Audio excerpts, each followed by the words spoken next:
Vamos que vamos, minha gente, gravando neste domingão e publicando no mesmo dia para que a gente possa analisar os principais jogos desta rodada incompleta da Premier League. Eu vou comentar aqui 3 jogos, 3 vitórias dos 3 primeiros colocados da tabela nesse momento. Mas antes de qualquer coisa, eu gostaria de te lembrar da minha parceria com a Foot Fanatics. Se você, como eu, também gosta muito de camisas de futebol, a Foot Fanatics é um ótimo lugar, um ótimo destino para você procurar as que mais te interessam. Por exemplo, aqui fora do Brasil é muito difícil achar camisas do futebol brasileiro como essa belíssima camisa aqui do Fluminense. Lembrando que esse canal não fala de futebol brasileiro e muito menos de Copa do Brasil. Mas foi no site internacional da Foot Fanatics que eu consegui encontrar esse belíssimo exemplar aqui. Tem muitos outros exemplares do presente, do passado, camisas históricas, retrô, enfim. A coleção tá bem bacana, tá tanto no site internacional, ou seja, para entregas internacionais, quanto o site nacional para você que mora no Brasil e quer a camisa do seu time de coração ou do time que você tem uma preferência, uma predileção aqui do futebol europeu. Os links da Foot Fanatics estão aqui na descrição desse vídeo e também no comentário fixado.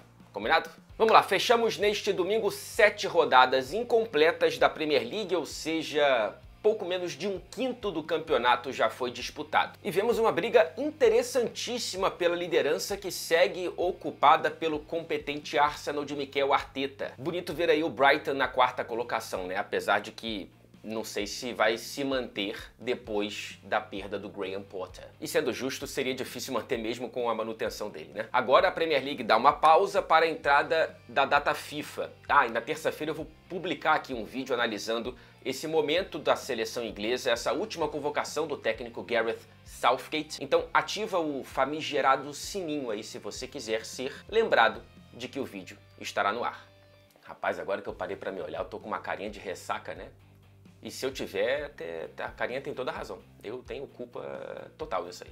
O primeiro dos 3 jogos que eu vou dar atenção aqui é a goleada de 6-2 do Tottenham para cima do Leicester. Um atropelo no placar que tinha cara de jogo apertado até os 28 minutos do segundo tempo. Que foi quando o Son marcou o primeiro gol dele nesta temporada e na partida. Marca essa que foi triplicada nos 13 minutos seguintes. Ou melhor, nos 12 minutos seguintes. O Son marcou um hat-trick, 3 gols em 13 minutos. Impressionante. E em cima dessa marca temos a curiosidade de ver que o Son saiu do banco de reservas. É a primeira vez que isso acontece desde julho de 2020. O Son não ficava no banco por questões técnicas, por opção do treinador, há mais de 2 anos. E eu não vejo drama nisso, tá? O Son estava passando por uma seca, ele estava jogando melhor do que esses números mais objetivos, mais rasos, gols e assistências sugeriam. Mas é importante a gente lembrar que agora é importante para o Tottenham ter concorrência por vagas no ataque. É claro que tanto o Son quanto o Kane, eles ainda são as primeiras opções para jogos grandes, para jogos decisivos desse time do técnico Antônio Conte. Mas eles não são intocáveis. E foi justamente isso que o Conte sugeriu mesmo depois desse hat-trick do Son, mesmo depois dessa partida. Ele inclusive indicou que isso vai acontecer mais vezes, tanto com o Son quanto com o Harry Kane. Entre o fim dessa data FIFA e o começo da Copa do Mundo, o Tottenham entra em campo 12 vezes em 7 semanas. Ou seja, vai precisar rodar o elenco, vai precisar rodar o ataque. Ataque esse que já vem sendo rodado, né? O Richarlison começa no banco, depois entra para o time titular o Kulusevski, que vai para o banco. E agora nessa partida contra o Leicester, tanto o Richarlison quanto o Kulusevski começaram e foi o Son que ficou no banco de reservas. Ou seja, o único que ainda não começou no banco foi o Kane e daqui a pouco vai chegar a hora dele. Antes de passar para o próximo jogo, um comentário rápido sobre o Leicester aqui. Eu não me surpreenderia se a gente tiver uma troca no comando técnico da equipe, tá? São 6 derrotas seguidas na Premier League, apenas 1 pontinho em 7 partidas. O time tá isolado na lanterna da competição, quase caiu na Copa da Liga para o Stockport County, da 4ª divisão inglesa, se classificou no sufoco, se classificou nos pênaltis. Então todo esse quadro tem cara de fim de festa para o Brendan Rodgers, que agora está começando a 5ª temporada dele no clube. Foram 4 temporadas com diversos resultados expressivos, inclusive com uma conquista de Copa da Inglaterra, mas que agora o próprio Brendan Rodgers admite que a situação tá quase que insustentável. Na entrevista pós-jogo para a BT Sport, se eu não me engano, as palavras dele me soaram com um tom de resignação em relação a uma possível demissão. Tudo rimou. Mas essa rima não tem se traduzido em poesia dentro de campo para o Leicester. E já existe um burburinho aqui que o interesse da diretoria pode ser Thomas Frank, o interessante treinador do interessante Brentford. Passando a página para uma vitória tranquila do Manchester City para cima do Wolverhampton, 3-0 fora de casa. O City que já ganhava de 2-0 quando o Nathan Collins foi expulso ainda no primeiro tempo aos 33 minutos. E é impressionante como todo dia é dia de Haaland. Eu sei que eu tenho falado muito dele aqui no canal, mas é que não tem como. O Haaland não deixa a gente deixar de falar do Haaland. São 14 gols em 10 jogos pelo Manchester City nessa temporada, 11 em 7 dentro dessa Premier League. O Haaland sozinho já tem mais gols do que 13 times da tabela, incluindo Manchester United e Chelsea. E eu acho que já vale a gente começar a registrar aqui as maiores artilharias em uma edição de Premier League, tá? Ó, no formato antigo de 22 clubes e 42 jogos, a marca é de 34 gols, que foi alcançada primeiro por Andy Cole na temporada 93-94 com a camisa do Newcastle, e depois foi igualada na temporada seguinte por Alan Shearer, jogando pelo Blackburn Rovers. E no formato atual de 20 clubes e, portanto, 38 jogos, a marca é de 32 gols, alcançada por Mohamed Salah na temporada 17-18, claro, com a camisa do Liverpool. E aí vamos lembrar que o Haaland já tem 11 gols em 7 jogos. Ele já tem quase um terço do recorde histórico de 34 em menos de um quinto da competição. E por mais que seja muito difícil que ele mantenha essa média, acho que a briga pelo recorde me parece factível. Não acho que a gente esteja fazendo aqui uma projeção exagerada. E aqui cabe uma rápida curiosidade. Você sabe de quem é o recorde de mais gols na história do campeonato inglês? De mais gols em uma temporada? Pertence a Dixie Dean, o maior ídolo e maior artilheiro da história do Everton, na temporada 27-28. Sim, 1927 e 1928, ele marcou 60 gols em 39 jogos.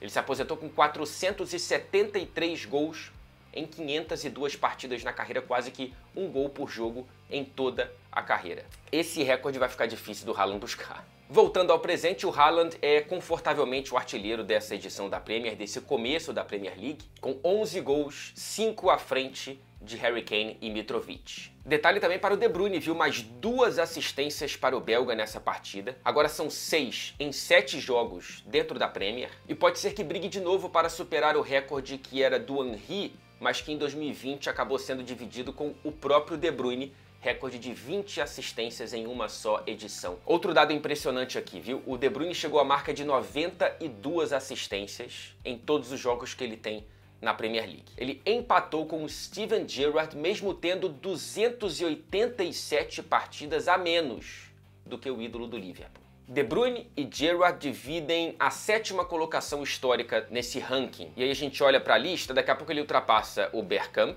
e depois tem pela frente Lampard, Rooney e Fábregas. Acho que dá para alcançar todos esses, mas alcançar o Ryan Giggs vai ficar puxado. E olhar para esse quadro me dá a noção de que a gente está presenciando história com o De Bruyne e também do quanto o Giggs foi absurdo. E para finalizar minhas observações dessa vitória do City, se no meio de semana, durante a Liga dos Campeões, eu critiquei a atuação do Grealish contra o Borussia Dortmund, agora eu devo elogiar. Ele não foi brilhante, mas foi muito melhor. A margem de melhora para o Grealish, ela é enorme, mas é importante reconhecer que ele percorreu algum caminho. Vamos ver se ele consegue alguma consistência. E a última, até agora o Akanji tem se provado uma ótima contratação, hein? Nesses poucos jogos que teve, mas é a amostra que a gente tem, eu acho que ele foi o melhor zagueiro do Manchester City. E agora virando para a última página, para o último jogo, para a última análise de jogo desse vídeo, vitória expressiva do Arsenal fora de casa diante do Brentford, 3-0. E se na temporada passada a derrota nesse mesmo estádio, na abertura da Premier League, foi uma antecipação do mau início do time, dessa vez essa vitória me parece a confirmação da boa fase e da maturidade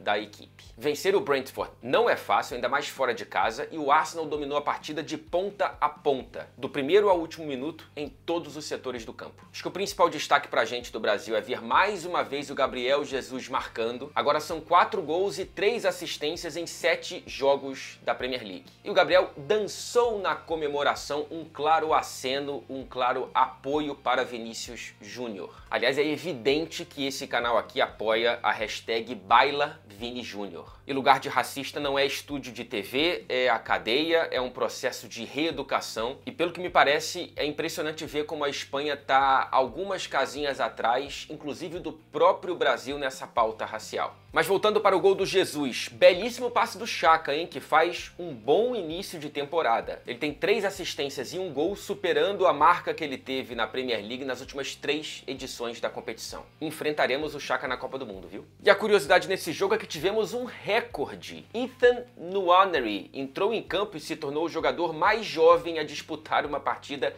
de Premier League. Ele tem 15 anos de idade, gente. Nasceu em 2007 e até você, que é mais jovem do que eu e me faz sentir velho, tá se sentindo velho também. O recorde anterior era de Harvey Elliott, que entrou em campo em 2019 pelo Fulham com 16 anos e 30 dias de vida. E a juventude tá vindo com tudo, viu? Na terça-feira, Christopher Atherton se tornou o jogador mais jovem a disputar uma partida de futebol em toda a história do Reino Unido. Olha só, foi com 13 anos e 329 dias de vida que ele bateu o recorde. Estreou pelo Glenavon, clube norte-irlandês, na Copa da Liga e deu uma assistência para o 6º gol da equipe na goleada de 6-0. Cara, 13 anos. Que loucura. Mas voltando, boa vitória do Arsenal. Eu acho que pouca gente apostava em ver a Premier League indo para a data FIFA com esse time na liderança e também com o Liverpool tão distante dela, né? Eu, por exemplo, lembro que eu palpitei que a Premier League terminaria com o top 4. City, Liverpool, Tottenham e Arsenal. Ainda acho que o campeão vai ser o City. Imagino que o Liverpool se recupere, mas é bacana ver o Arsenal também e é bacana ver um frescor nessa briga pela liderança. Não sei se essa briga pela liderança vai se efetivar como uma briga pelo título. Repito, ainda vejo o Manchester City como claro favorito, ainda mais com o Haaland, a ser campeão mais uma vez. E o mais importante para esse Arsenal é voltar para a Liga dos Campeões, é carimbar uma vaga no top 4. E esse rendimento inicial, evidentemente, é muito importante para isso. E para finalizar o vídeo de hoje, no início dessa semana que passou, eu pedi para você comentar aqui dizendo de onde você assiste aos vídeos deste canal. E depois eu percebi que eu posso ver isso nas estatísticas do YouTube, né? Mas de qualquer forma foi interessante ver tanta gente comentando de tantos lugares diferentes. Cara, tem gente de todas as 27 unidades federativas do Brasil, dos 26 estados, do Distrito Federal, de sei lá quantas cidades. E fora o Brasil, temos pessoas de 21 países diferentes, pelo menos, que comentaram